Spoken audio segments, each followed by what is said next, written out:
talent in a mid-sized company doesn't work. It's too expensive. That person is wearing too many hats. Most of us are highly specialized, right? I mean, legitimately, most of us that do the best work that we do, we are highly specialized. You have highly specialized SEO experts, and that is what they do. You have highly specialized Google Analytics experts, and a Google Analytics expert does not want to do meta analytics, right?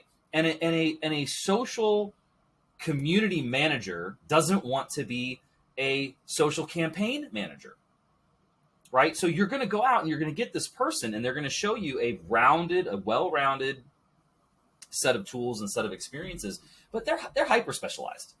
The last 2 years of their life, most likely, they have been hyper specialized in creating extremely effective results on one specific area of digital strategy. And so you're asking this person to then have to do 95% of the work they're doing. They don't want to fucking do. They don't want to do it. They don't even want to be there doing it. You're not paying them enough. I promise you're not paying them enough. You pay them $300,000 a year. You're not Facebook. Well, you're it's not like asking Google. an artist to be a fisherman. It's they like completely different skill sets. In a lot of ways, it's that, and in a lot of ways, it's also asking an artist, right, to commission caricatures at a theme park. How happy are those people? They're miserable, right? It's like asking a musician, a talented professional musician, it's like asking them to go and play in a wedding band.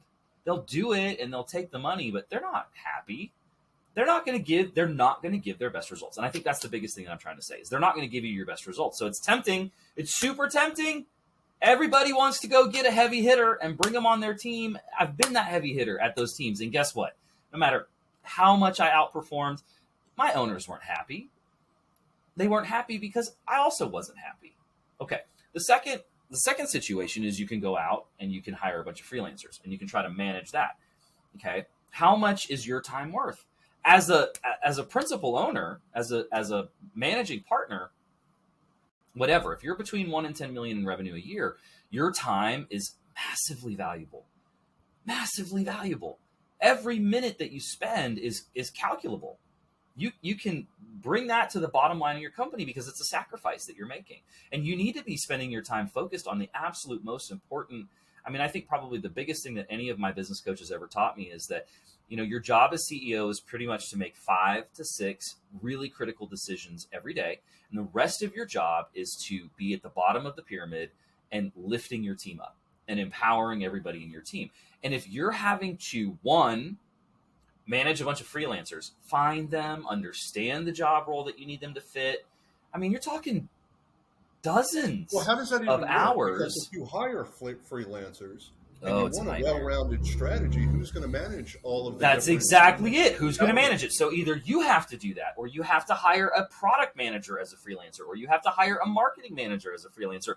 Guess what? That adds up to $200,000, $300,000 a year.